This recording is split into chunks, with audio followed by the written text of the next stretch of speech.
ആപ്കെ അദാലത്തിൽ writer and politician Sasi തരൂരിന്റെ മേലുള്ള കുറ്റാരോപണം ഇദ്ദേഹത്തിനും പാർട്ടിക്കും തമ്മിൽ ഒരു കോൺട്രഡിക്ഷൻ ഉണ്ട് എന്നുള്ളതാണ്.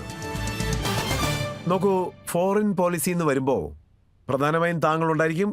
ലണ്ടനിൽ പോയി അവരുടെ മുഖം എങ്ങനെയാണെന്ന് താങ്കൾ അവർക്ക് കാണിച്ചു കൊടുത്തു. എല്ലാവരും താങ്കളെ പ്രശംസിച്ചു. പക്ഷേ രാഹുൽ ഗാന്ധി ഇംഗ്ലണ്ടിലേക്കും അമേരിക്കയിലേക്കും പോകുമ്പോൾ ഇവിടെ ഇന്ത്യയിൽ ജനാധിപത്യം നശിച്ചു എന്നാണ് പറയുന്നത്. നിങ്ങൾ വന്ന് ഞങ്ങളെ സഹായിക്കണമെന്ന് അവരോട് അപേക്ഷിക്കുകയാണ്. ഇല്ല, അങ്ങനെയൊന്നും പറഞ്ഞിട്ടില്ല. ഇത് നോക്ക്, ഒരു തെറ്റായിട്ടുള്ള ആരോപണമാണ്.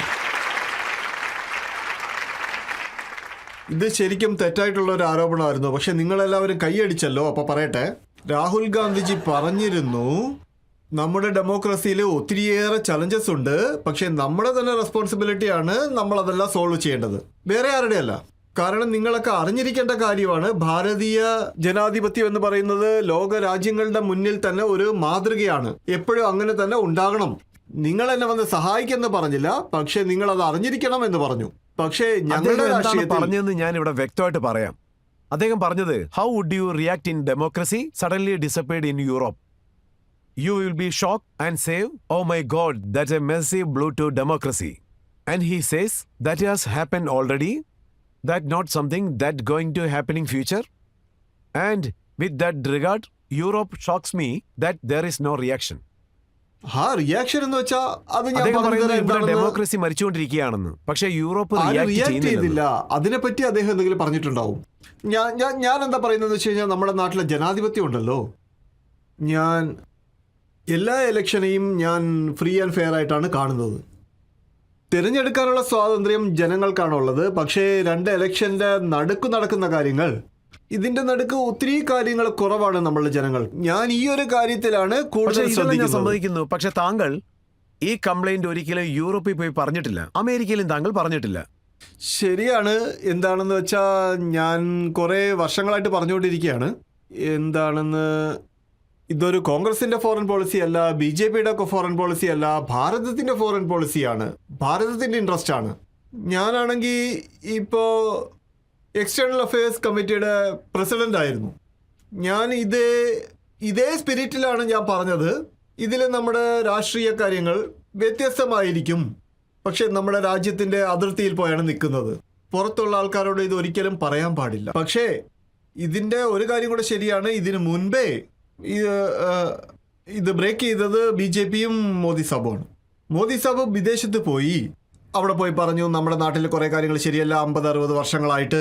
എന്തെന്നാ, നമ്മുടെ മുമ്പ് വന്ന ചില ആൾക്കാര് ഭാരതത്തിനെ ഇത്ര മോശമായിട്ട് ഭരിച്ചു, കാരണം ജനങ്ങൾ അഭിമാനത്തോടെ പറയാൻ പോലും പറ്റില്ലായിരുന്നു ഞങ്ങൾ ഭാരതീയരാണെന്ന്.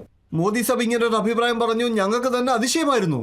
കാരണം ഒരിക്കലും ഒരു പ്രധാനമന്ത്രിയും അവരുടെ ഭരണവും ഭാരതത്തിന്റെ ഭരണവും വിദേശത്ത് പോയി പറഞ്ഞിട്ടില്ല. ആദ്യം ചെയ്തത് മോദിജിയാണ്. താങ്കൾ പറയുന്നു എസ് ജയശങ്കറിനെ ഫോറിൻ മിനിസ്റ്റർ ആക്കിയത് നല്ല കാര്യമാണ്, അതുപോലെ അദ്ദേഹം ഒരു നല്ല ഡിപ്ലോമാറ്റ് ആണ്. തീർച്ചയായും ഒരു ദിവസം പവൻ വർമ്മയും വരണം.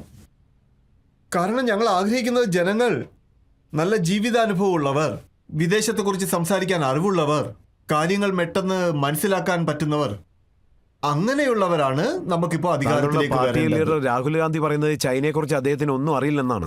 ചൈനയുടെ ഭീഷണി മനസ്സിലാക്കിയില്ല. ചൈനയെ പറ്റി നമ്മൾ എല്ലാവരും അറിഞ്ഞിരിക്കേണ്ട ചില കാര്യങ്ങളുണ്ട്. എന്താണെന്ന് വെച്ചാൽ, അത് എല്ലാവരും പറയുന്നത് കേട്ടിട്ടുണ്ടാവും.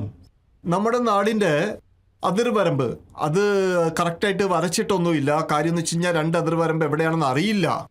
അതിൽ ഇങ്ങനെയും ചില ഏരിയാസ് ഉണ്ട്. അതില് 2 സൈഡും പെട്രോളിംഗ് നടക്കുന്നുണ്ട്. നമ്മുടെ പെട്രോളിംഗ് പോകുന്നു തിങ്കളാഴ്ച, അവരുടെ പെട്രോളിംഗ് വരുന്നു ചൊവ്വാഴ്ച. അതിന്റെ ഇടയ്ക്ക് വഴക്കുകളൊന്നും വരാറില്ല. കാരണം നമ്മുടെ അതിർത്തി സ്ഥാപിക്കാൻ നമ്മൾ പോയിട്ടില്ല, അവരുടേത് സ്ഥാപിക്കാൻ അവരും വന്നിട്ടില്ല. ഇപ്പൊ പക്ഷേ ഇങ്ങനെ ഒരു പെട്രോളിംഗ് സ്റ്റേഷൻ വന്നു, 24 സ്ഥലത്ത് വന്നിട്ടുണ്ട്. അവിടെ ഭാരതത്തിന്റെ പെട്രോളിംഗ് പോകാൻ പറ്റില്ല. ചൈനക്കാർ വന്ന് ആ സ്ഥലം അവരുടെ അധീനതയിലാക്കി കളഞ്ഞു. അവിടെ പട്ടാളക്കാരെയും അവരുടെ ബേസസും എല്ലാം അവിടെ കൊണ്ടുവന്ന് സ്ഥാപിച്ചിട്ടുണ്ട്. പക്ഷേ ഇതിനെപ്പറ്റി നമ്മുടെ ഗവൺമെന്റ് എന്താണ് ചെയ്യുന്നത്? ഇതിനെപ്പറ്റി കോൺഗ്രസ് പാർട്ടി ചോദിച്ചു, ഇതുവരെ മറുപടി കിട്ടിയില്ല. പ്രധാനമന്ത്രി പറഞ്ഞതാണെന്നുണ്ടെങ്കിൽ ചൈനക്കാർ ഇതുവരെ നമ്മുടെ സ്ഥലമൊന്നും എടുത്തിട്ടില്ല, ഇതുവരെ ഒന്നുമേ എടുത്തിട്ടില്ല. ഭാരതത്തിന്റെ ഭൂമിയാണോ അല്ലയോ എന്നുള്ളത് വേറെ കാര്യമാണ്. പക്ഷേ ആ സ്ഥലങ്ങളിൽ നമ്മുടെ പട്ടാളക്കാർക്ക് പോകാൻ പറ്റുമായിരുന്നു. ആ സ്ഥലം എന്തിന് ചൈന അങ്ങ് എടുത്തു? ഞാൻ നിർമ്മല സീതാരാമന്റെ സ്റ്റേറ്റ്മെന്റ് വായിച്ചു. അവർ പറയുന്നു രാഹുൽ ഗാന്ധിക്ക് ചൈനയുമായി ഒരു ബന്ധം ചൈനീസ് അംബാസിഡറുമായിട്ട് ഒരു സൗഹൃദം. അതെനിക്ക് അവരുടെ ഫോറിൻ മിനിസ്റ്ററോട് ഞാൻ നമുക്ക് കുറെ ആൾക്കാരെ ചോദിക്കണം. കാണാറുണ്ട്, അവരുടെ അഭിപ്രായം കേൾക്കാറുണ്ട്. അതുകൂടെ ചേർത്താണ് ഞാൻ എന്റെ അഭിപ്രായം പറയുന്നത്. പക്ഷെ ഈ കേൾക്കുന്ന പക്ഷേ ഇപ്പോഴൊക്കെ ആരോപണങ്ങളെല്ലാം എന്താണ് മനസ്സിലാവുന്നതെന്ന് വെച്ചാൽ ഓസ്ട്രേലിയയുടെ PM നമ്മുടെ പ്രൈം മിനിസ്റ്ററെ കണ്ടിട്ട് ബോസ് എന്നാണ് വിളിക്കുന്നത്. അമേരിക്കൻ പ്രസിഡന്റ് മോദിജിയുടെ ഒരു ഓട്ടോഗ്രാഫ് വേണമെന്ന് പറയുന്നു. പക്ഷേ എന്താണ് മോദിജി സ്വന്തമായിട്ട് പറഞ്ഞത്? അതൊരു വ്യക്തിപരമായ കാര്യമല്ല, അത് ഭാരതത്തിന്റെ കാര്യമാണ്. കാരണം ഭാരതത്തിന്റെ പ്രധാനമന്ത്രിയാണ് പറയുന്നത്. ഭാരതം ഇത്ര മഹത്തായിട്ടുള്ള ഒരു രാജ്യമാണ്. ഇവിടുത്തെ ജനങ്ങൾ നമ്മുടെ പ്രധാനമന്ത്രിക്ക് ഒരു ബഹുമാനം കൊടുക്കുന്നുണ്ട്. എനിക്ക് സന്തോഷമുണ്ട്. എനിക്ക് സന്തോഷമുള്ള കാര്യമാണ് നമ്മുടെ പ്രധാനമന്ത്രിക്ക് ബഹുമാനം ഇതിന് കിട്ടുന്ന മുമ്പ് താങ്കൾ വിദേശത്താണെങ്കിലും. കണ്ടിട്ടുണ്ടോ PMGയുടെ പ്രൈം മിനിസ്റ്റർ കാലിലാണ് വീഴുന്നത്? നമ്മുടെ പ്രൈം കാല് തൊട്ട് മിനിസ്റ്റർ വന്നിച്ച കാര്യമല്ല ഞാൻ ആദ്യമായിട്ടാണ് കേൾക്കുന്നത്.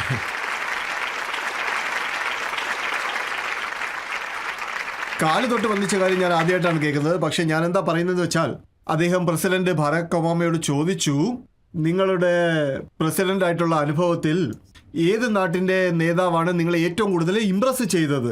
ആദ്യത്തെ പേര് അദ്ദേഹം പറഞ്ഞത് മൻമോഹൻ സിംഗ് സാറിന്റെയാണ്. അങ്ങനെയൊക്കെ ഇല്ല, ഇതിൽ സംശയിക്കാൻ വകയൊന്നുമില്ല. മൻമോഹൻ സിംഗ് ലോകമെല്ലാം മതിക്കുന്ന ഒരു അതേപോലെ തന്നെ നേതാവാണ്. നെഹ്റു സാറിന്റെ കാര്യത്തിലും സ്വിസ് ക്രൈസിസിന്റെ കാര്യത്തിൽ അത് ഇൻവോൾവ് ആയി. ആ കാര്യവും അത് തീരുമാനമാക്കി തന്നു. പാകിസ്ഥാനിലുള്ള ആൾക്കാർ പോലും അതിനെപ്പറ്റി നല്ലതായിട്ട് എഴുതിയിട്ടുണ്ടായിരുന്നു. സോ എന്റെ അഭിപ്രായത്തില് ഭാരതത്തിന്റെ നേതൃത്വം ഒരു വലിയ ഉത്തരവാദിത്വമാണ്. കാരണം ഭാരതത്തിന്റെ പേരിൽ നമ്മുടെ പ്രധാനമന്ത്രി കുറച്ച് നല്ല കാര്യങ്ങൾ ചെയ്യുകയാണെങ്കിൽ എല്ലാവർക്കും സന്തോഷം തന്നെയാണ്.